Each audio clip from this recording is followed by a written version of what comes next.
out and actually does the inspections for compliance with wage and hour laws of the state of California. They are responsible for enforcing the provisions of the Labor Code and the Industrial Welfare Commission laws.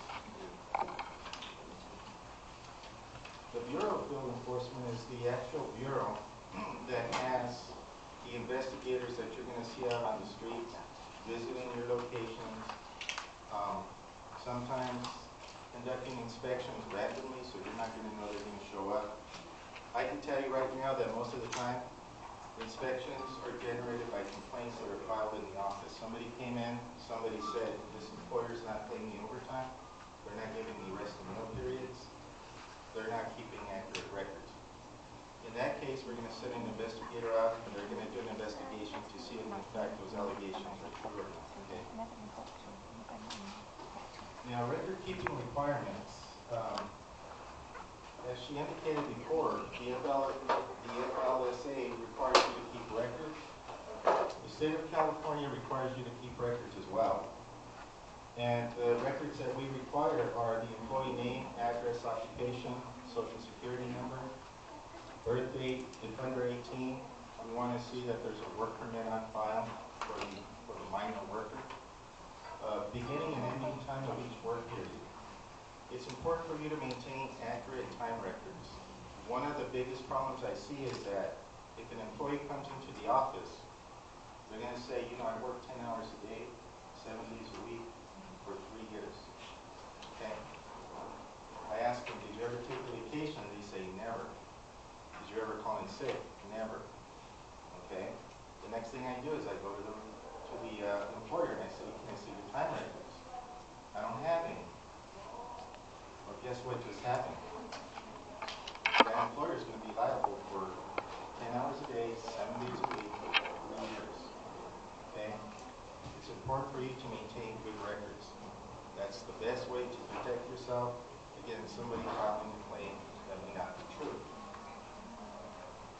Now, part of that is that if you're going to have a good time record, the time record is going to reflect a 30-minute lunch break. The difference between the federal and the state is that they do not require rest and meal periods. The state does. Okay? So what does that mean? That means that for every 4 hours worked, you have to give a minimum of 10-minute break. Okay? If they work 5 or more, you have to give a 10-minute break plus a 30-hour lunch break, 30-minute lunch break. Okay? You can give more, but you can't give less. Without pay. The meal period is without pay. 10-minute break is with pay. Okay? Now, if you work 8 hours, of course, you're going to have 2 10-minute breaks and 1 30-minute break, right? If we look at your time cards and we see a meal break of 28 minutes, that's a violation. Okay? If we see a meal break of 29 minutes, that's a violation. So you have to be very careful. Now what the law says is that you as an employer are only required to allow and to permit the employee to take a rest and meal period. So you don't have to hold their hand, you don't have to take them out, and you don't have to make sure that they're taking a rest and meal period. That's important because in the past, the law required that you as an employer verify that they took a meal period. They changed the law, it's different now, so all you have to do is just allow and permit. Okay? Do you have any questions about that? I'm sorry, can you repeat it again?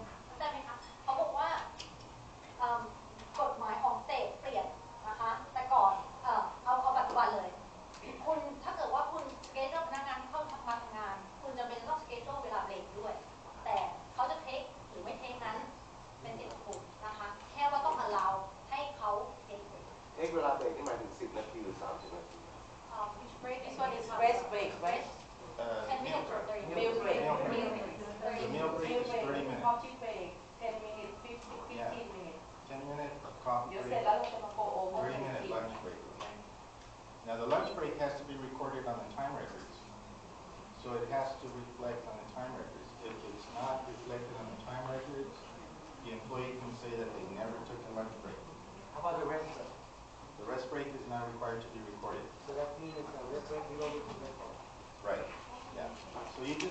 sure they're clocking in and out for lunch. That's it. Because if, I have a 4 year training about the restaurant. Okay. So what kind of thing that I can do for the restaurant? Well, you're not going to have that recorded anywhere.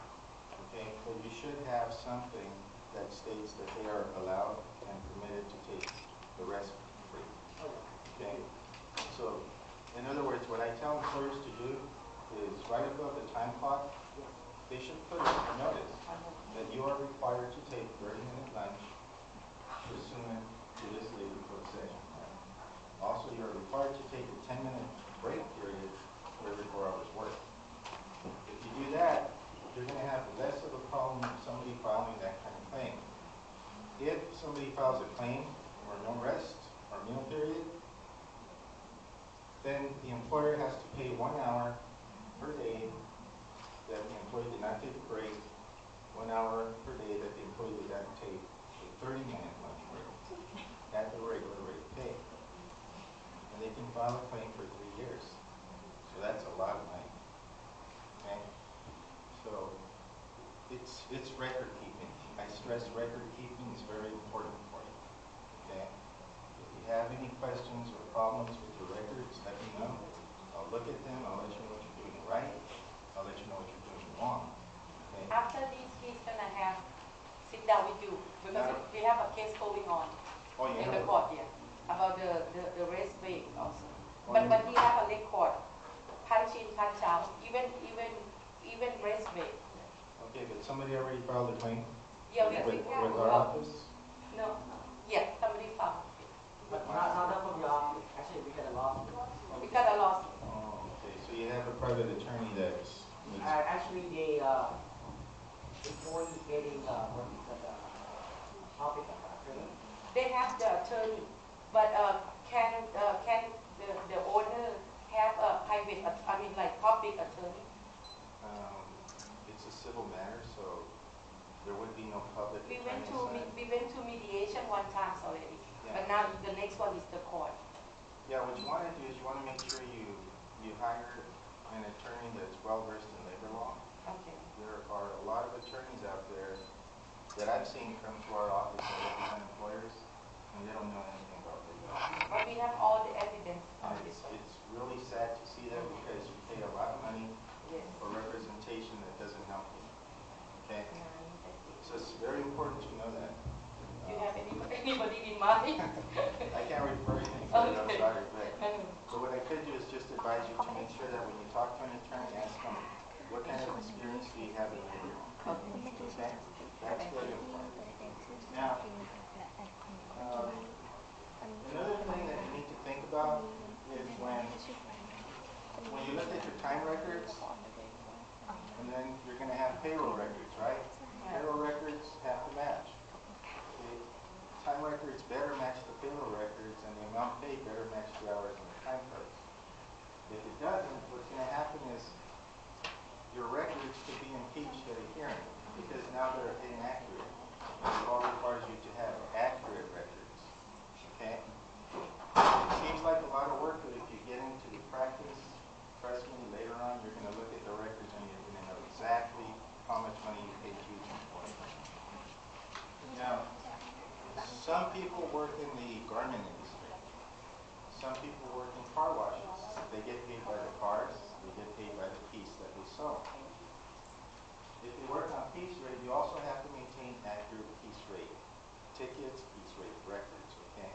All of you own restaurants, right? Yes. Okay, so that should not apply to you, right? Okay. Any questions? I'm sorry.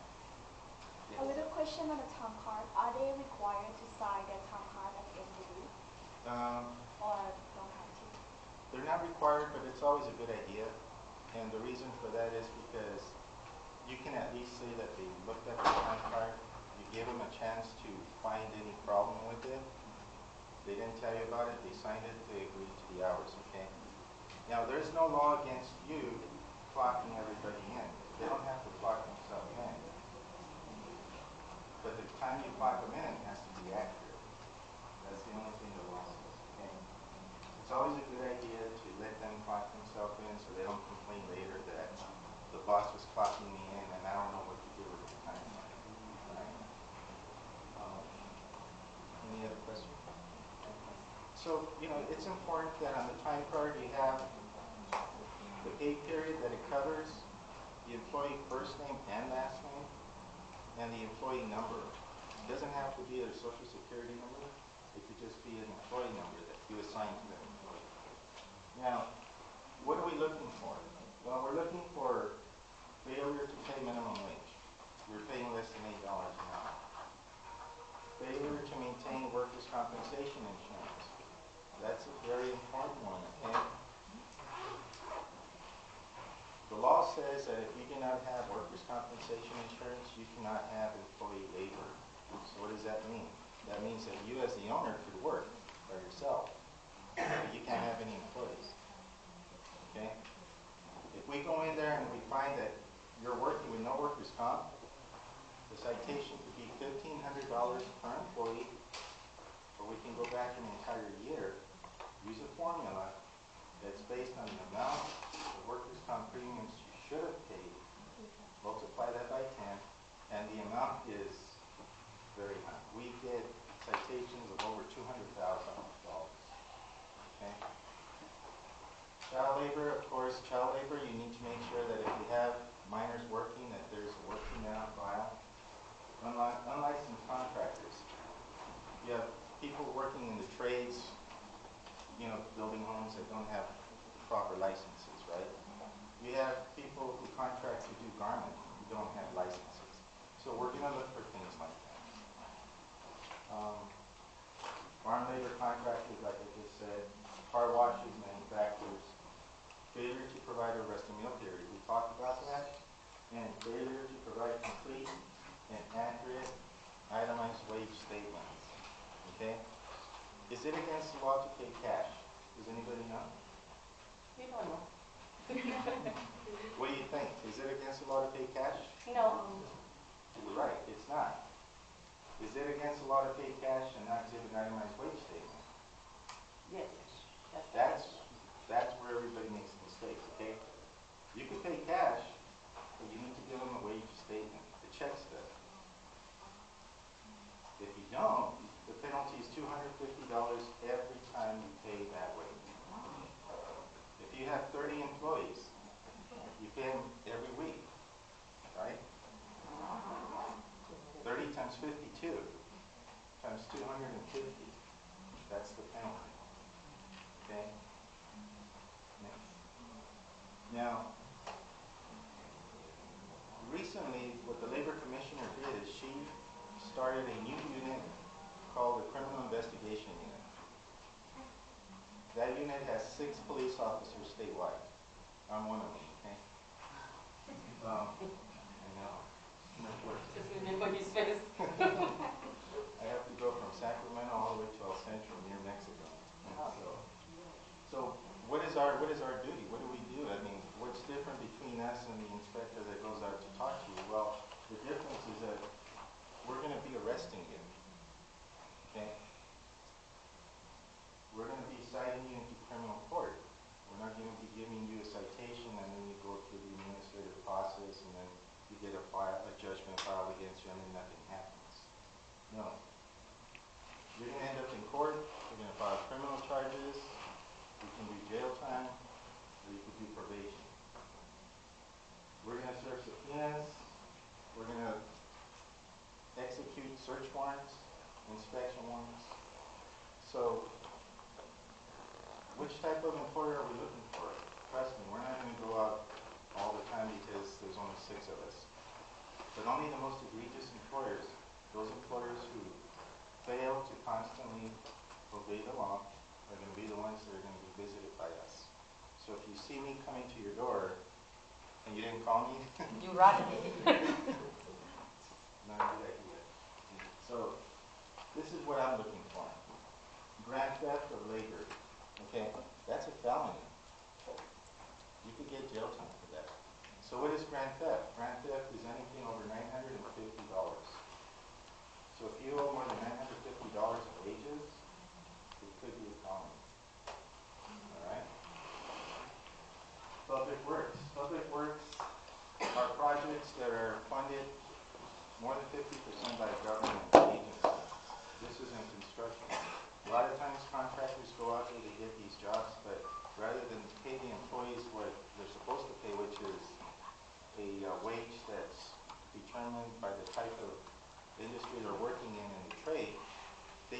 money themselves. And they just pay them the minimum wage. That's a kickback. That's a felony. And of course, theft of labor, there's a labor code section for that also, but that's a misdemeanor. Petty theft is anything less than $950. Okay? That's a misdemeanor. Wage statements, check stubs. If you fail to provide those, that's a misdemeanor. Misclassification of employees. If I go into your restaurant and you tell me you have no employees, you don't need workers' comp, right? And I'll say, but I see 12 people working. No, they're all independent contractors. That's misclassification. They're your employees. You need to cover them. All right? Unlicensed farm labor contractor, you don't need to worry about that. Access to places of labor. Labor Code Section 90 grants us the authority to enter your place of business and conduct an inspection. If you refuse, that's a misdemeanor. Okay? Again, workers' compensation insurance. I can tell you right now that every DA in California is looking for these types of violations. DA is district attorney. And the reason is because the insurance company is funding, giving them money to prosecute these cases. Okay? It's good to have workers' comp. If I go out and I find that you don't have workers' comp insurance, I'm going to issue you a stop order. What a stop order is, it's telling you you can no longer work. No more labor, no more labor. You can work by yourself, but the employees have to go home. Okay?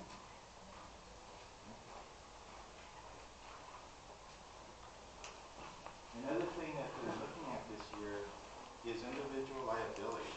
This is something we didn't try before. Many times you go into a car wash, the owner is hardly ever there sometimes. You as a restaurant owner, maybe you're never there, right? So you put your manager in charge. The manager does things that you don't know about. You think everything is okay, but it's not. We're going to go after the manager. And we're going to file charges against him, and we're going to put him in jail. Okay? If we determine that you didn't, or we might just go after both of you. Alright? Yes? I just want to add something in terms of individual liability ของstate เขาบอกว่าถ้าเกิดว่าเจ้าของร้านไม่อยู่นะคะ liability ที่เขาคิดเรื่อง penalty หรือว่าค่าแรงต่างๆเขาสามารถ name individual คือ manager ได้นะคะเช่นเดียวกับ state เหมือนกันเรา name บุคคลที่รับพนักงาน manager ส่วนใหญ่ manager จะได้ duty ตรงนี้นะคะสามารถรับพนักงานเทรนพนักงานได้เรา stretch liability ไปถึง manager ถ้าเกิดในกรณีที่เจ้าของร้านไม่อยู่เรา name เขานะคะ We just had a case of car wash recently in Long Beach where we found that the manager was really controlling the wages and hours of the employees more than the owner. So we filed charges against the manager in that case. Now what this says is pretty much what we were talking about, that any person who acts on behalf of the employer violates the labor law can be liable. Okay? That's the individual liability that I'm talking about. Now, who is a person? Well, a person could be anybody who controls the wages and hours of the employees. Anybody who says you have to come in at this time, you have to leave at this time. This is how much I'm going to pay you. I'm not going to pay you this. You can't take a lunch break. You can take a rest break. That's somebody who's controlling you, right? There's enough control there for this to apply this one. I don't think it applies to restaurants. I don't think I've seen it yet. But it's something for you to know, because sometimes if you're going to do that, you have to be careful and at least know what the managers are doing. Okay?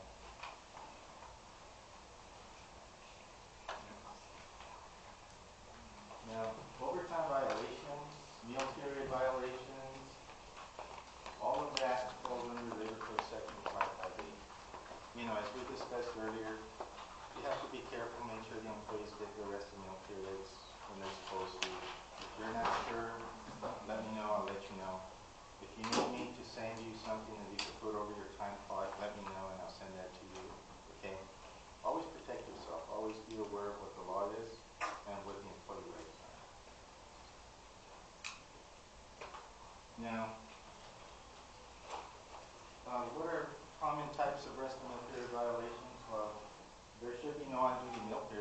there's an agreement, you can't make the employee work through the meal period. If we have an agreement, it has to be in writing and it has to be signed by both of you. You can't prevent them from taking a lunch break. You can't not notify them. You have to notify them that they have a right to take the rest period. And you have to make sure that the workload isn't so much that they cannot take the rest period. A lot of times employees say, you know, yeah, they have to take a lunch break, but there's too much work. I don't have time. And then they don't have anybody to cover for them.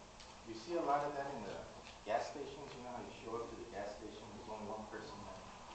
That person can't take the rest period, the meal period, until there's a time for them to do it, right? Well, there's an exemption that we grant to them, so they can actually do it that way. Now, if they work 5 hours or less, you don't have to give them a 30-minute lunch break. Okay, 5 hours or less.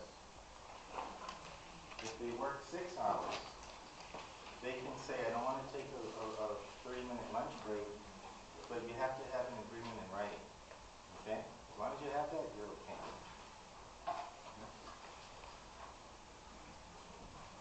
So what's the penalty? Well, if you don't pay somebody overtime, if you don't pay them the minimum wage, the penalty could be either $50 per person per pay period or $100 per person per pay period. Okay?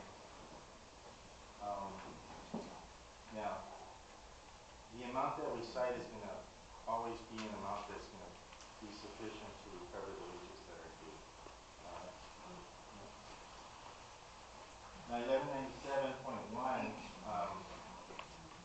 just says that, you know, as an employer, you can't pay anybody less than the minimum wage, which is $8 an hour, right? You have to be careful because the federal minimum wage is different, right? So it depends on who you're talking to. If you're talking to the state, it's $8 an hour. If you're talking to the federal, it's a different amount. Under the federal statutes, they calculate overtime after 40 hours a week. State, it's after 8 in the workday or after 40 in a work week. So if you work 4 10-hour days, that's 40 hours, right? Is there any overtime due? You work 4 10-hour days, how would you pay that employee? How many regular hours? How many overtime hours? So there's 4 10-hour days. 32 regular. Right. It's 32 regular, 8 hours overtime. Right? Do you see that? Each day. Every day. So you have to look at it both ways. You have to look at it by the week, and you have to look at it by the day. All right? Now, say for instance, if they work 7 days in a row, okay? 7 days in a row. They work less than 40 hours. What the law says is on the 7th day, the first 8 hours are time and a half. Okay? Anything after 8 on the 7th day is double time. Right? So remember that. If you work more than 12 hours in a workday, it's double time. I know that sometimes employees in the restaurant business work more than 12 hours in a day. If they do, it's going to be double time. Okay? Maybe Silicon can explain. Yes. I'm just gonna translate. Yeah. Okay, yes, please. กฎหมายเขาคือทำงานถ้าเกิน7 วันวันที่ 7จะต้อง on 7th day has to be a time and a half right? Yeah, first 8 hours. ชั่วโมง8 ชั่วโมงแรกของวันที่ 7จะต้องจ่ายค่าแรงที่อัตราเท่าครึ่งถ้าเกิดว่าทำงานเกิน12 ชั่วโมงต่อวันชั่วโมงที่เกิน12จะต้องเป็นที่2 เท่าดับเบิลไทม์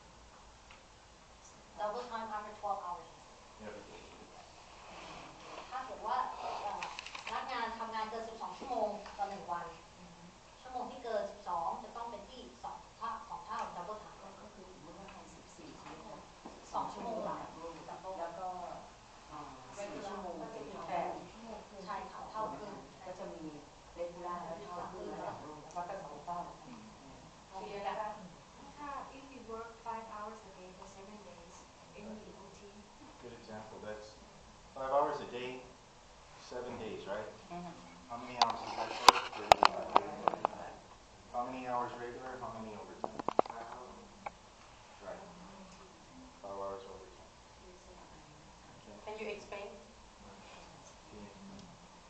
5 ชั่วโมงละ5 วันละ 5 ชั่วโมง 7 วันโอเวอร์ไทม์ 5 ชั่วโมงวันของวันที่ 7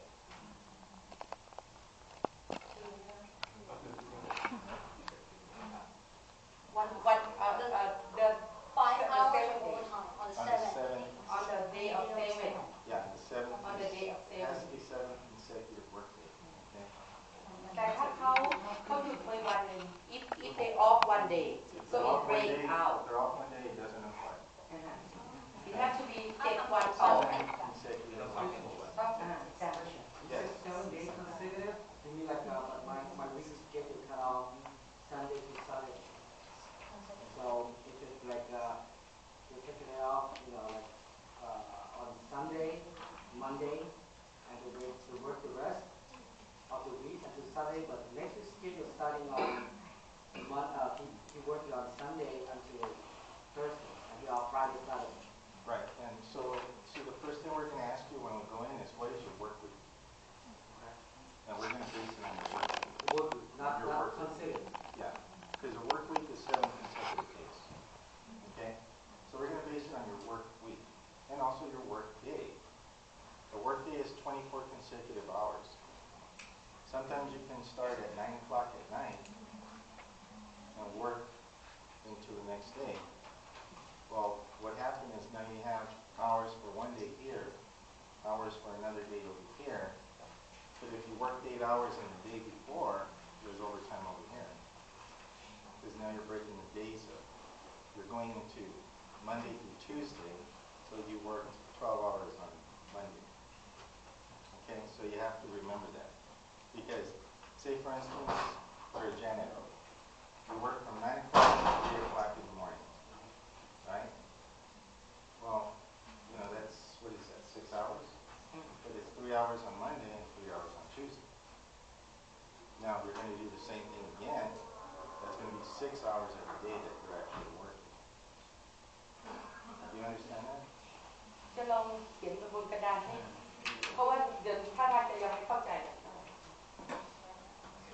Yeah, maybe you can explain over there better. Thank you, appreciate it.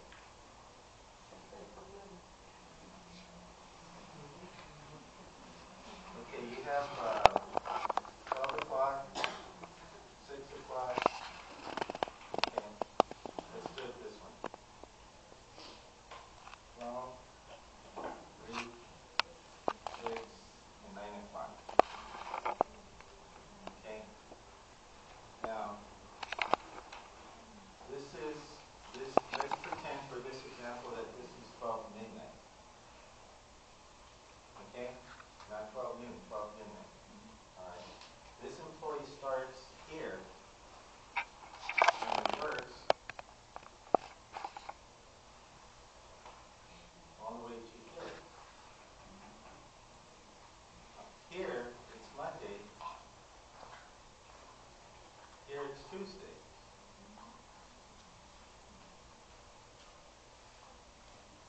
So, based on this, how many hours did he work on Monday? How many hours did he work on Tuesday? 3. Okay. Now, based on he's going to say I worked 6 hours that day. No, he didn't. He worked 3 here and he worked 3 here. See, that's what we're going to look at. Your work day and your work week.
shift, so that employee will get a rest break, 30 minutes?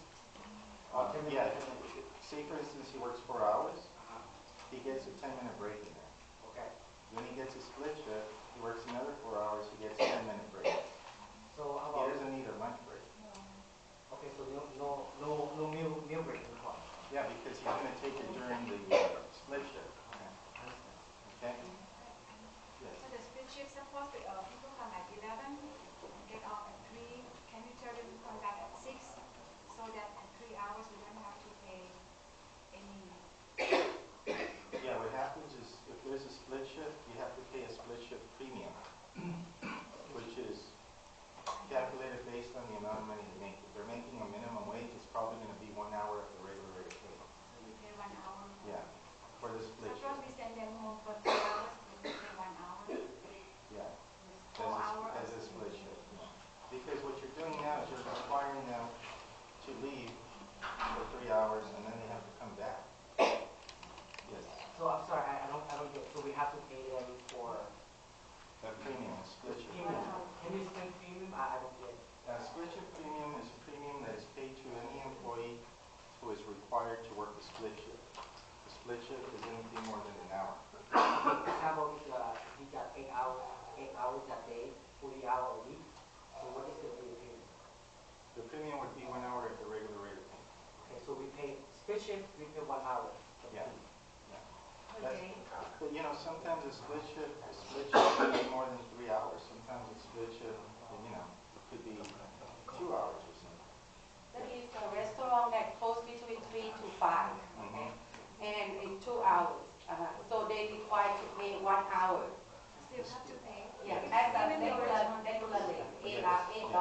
So You pay to the same employee that comes back. Right. Yes. Uh-huh. Yes. If they start in the morning, And that'll be paid at the 1 hour. that'll be paid at the end of their work period. I mean at their pay period, regular pay period.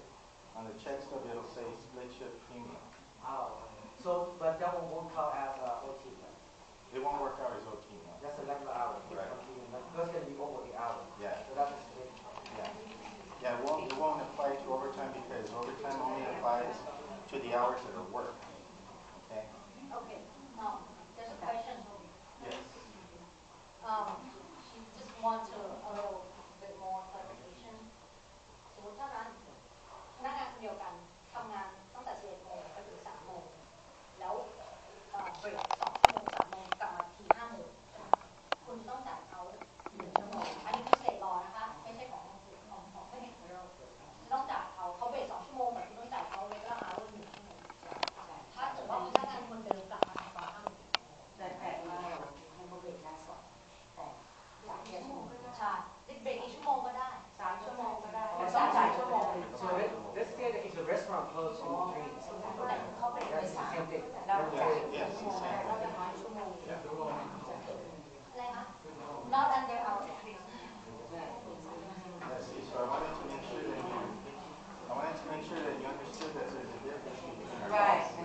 Okay, because That's why I want to clarify.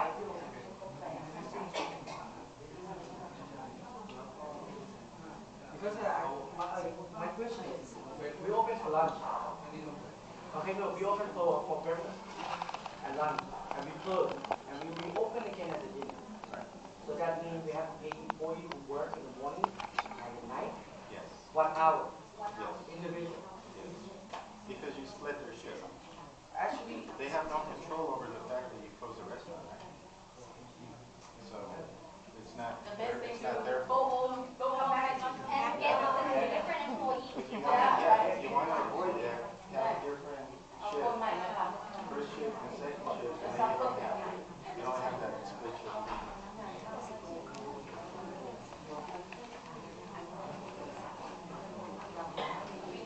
We can go on.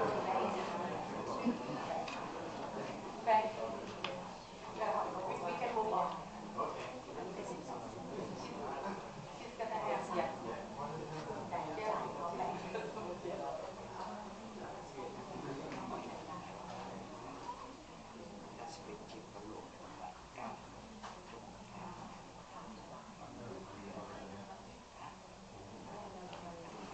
Yeah, we already talked about this minimum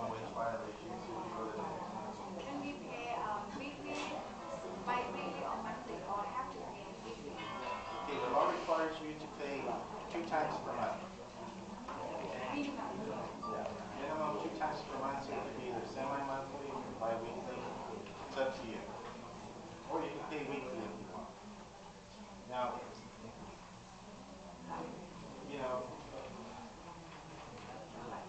a lot of ถ้าเกิดว่าจ่ายเงินต้องจ่ายอย่างน้อยเดือนละสองครั้งต่อเดือน2 ครั้งต่อเดือน อย่างน้อย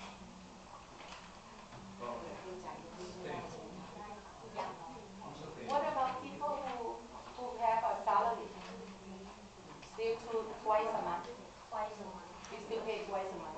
only employees who are exempt are not required to be paid twice a month. Okay? So you have to be an exempt employee. You could be a salaried employee But still have to and pay. still have to get overtime. Okay? A non-exempt employee always gets overtime. An exempt employee doesn't get overtime.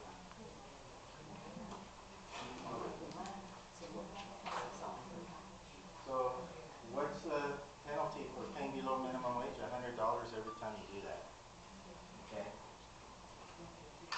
Now, you really, it could add up real fast. Okay? Second violation is $250 every time you do that. Now, again, the citations are going to be sufficient to cover the amount of wages due. So you always have to please remember that just make sure that they're getting paid for all the hours they're working. Okay? Next. Itemized wage statement. We talked about that. What is an accurate itemized wage statement? Who knows what belongs on an itemized wage statement? Does anybody know? There should be at least 9 things on the wage statement. Can you go to the next one? This is what we're going to look for. This is what has to be on your check stubs. Okay? You could generate this on your computer. You don't need to buy a special checkbook. You don't need to do any of that. As long as it includes the gross wages earned, total hours worked, piece rates if they work piece rate, all of the deductions, net wages, the pay period for which the wages were earned, the employee's name, last 4 digits of social security number or employer ID number. Okay? The name and address of the legal entity, who is the employer, and all applicable hourly rates and corresponding hours. If you have this information on your check stubs, you don't ever have to worry about getting cited for it. Okay? Any questions about this? How about paying cash? What do you looking for? You can pay cash, no problem. Just give them this. Need on that on. Yeah. You can put the cash in an envelope and say, here you go, but here's a check stub that goes along with the cash. Okay? But it doesn't mean once you แบบว่าหักเงินเข้าไปแล้วอย่าง Federal State Social Security Medicare หมายความว่าเราให้เขาตอนที่เราให้เงินสดเขาแล้วเราบอกว่าเราดีดักเขาไม่ได้หมายความว่าเราจะฟรีดีนะเราจะต้องรีพอร์ตไปที่ EDD ที่แคชที่เขาพูดถึงเนี่ยหมายถึงอย่างนั้นถ้า What if they don't deduct all this ก็ผิดกฎหมายเขาเกี่ยวเลยเขาบอก we have to have all these Even we pay cash and sometimes employees say they don't want us to deduct anything. Please just tell them that we have Then on to. the check stub, you're going to put 0, 0, 0. Oh, we can do that. And the But responsibility you will be should there. still report the employee to EDD. ก็กลับมาที่เดิมก็คือ payroll นะต้องเข้าใจตรงนี้ด้วยนะคะ Because if ก็ you คือจะ don't, ต้องทำ payroll EDD always, เราสามารถจ่ายแคชได้แต่ต้องอยู่ใน payroll yeah, EDD is always going to look for the employers who do not pay with the check stub. You know why? Because they're not paying taxes. And if you're not paying taxes, they're going to come after you really hard, okay? So as long as you report the wages to EDD, you give them a check stub with 0 deductions, you're in compliance, you're fine. All right? Any other questions? Suppose at the end, suppose 1099 at the end of the year, they did pay tax. We report to 1096. Then you Do we report, have to be yeah, you report responsible? them as 1099s to EDD. Even though they didn't pay, the IRS will come back.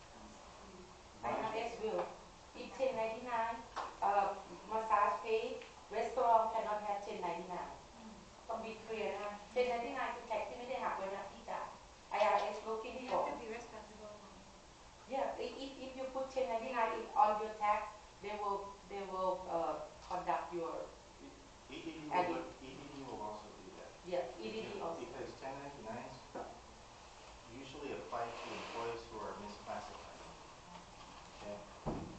So it saves you a lot of time and a lot of effort if you don't 1099 employees. If they don't want to pay taxes, just report everything they earn and let them worry about it later. Cash employee, do we have to buy worker compensation for them? Any employee that works for you has to be covered under workers' comp. If they don't have any social. Even if they don't have social.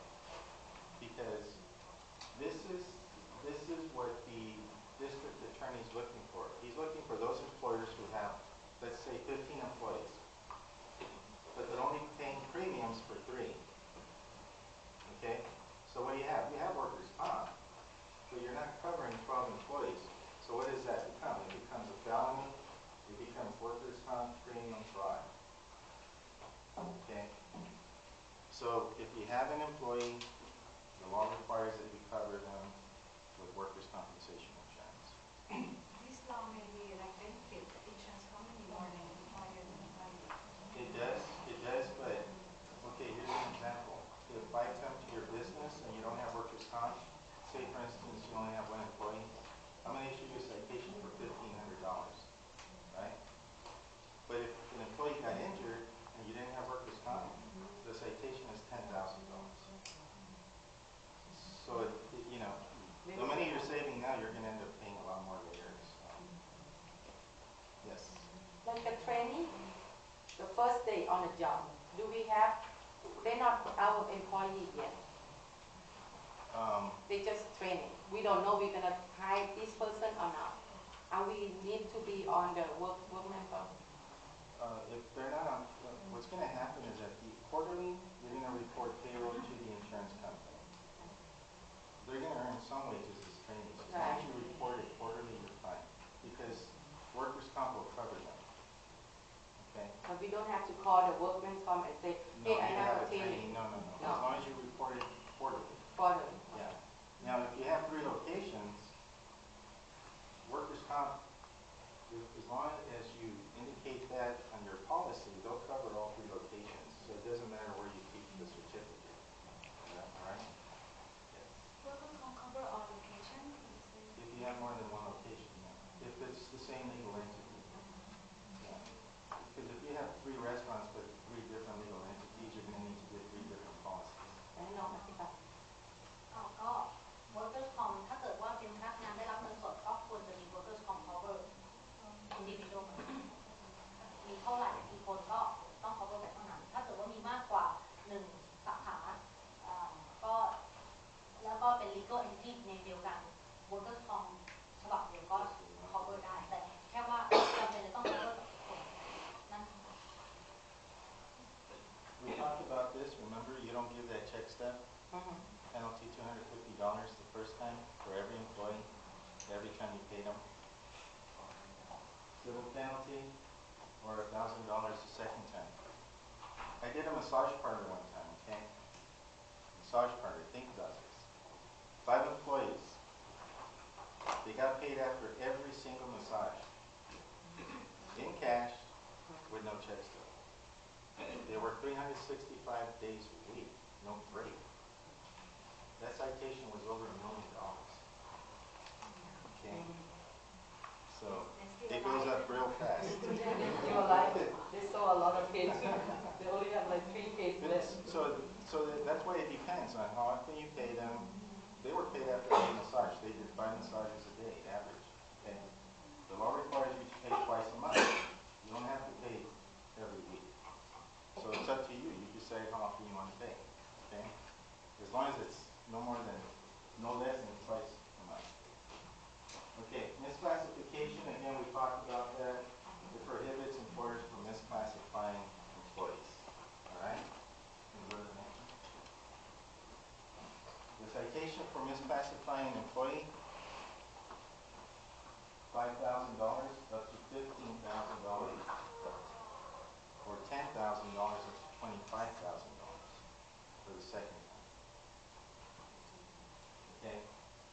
want to get into that kind of pattern and practice of misclassifying employees as independent contractors. Yeah. So what is proof of misclassification? Well, the employer, you're going to have to prove to us that they're independent contractors. I don't have to prove to you that they're not.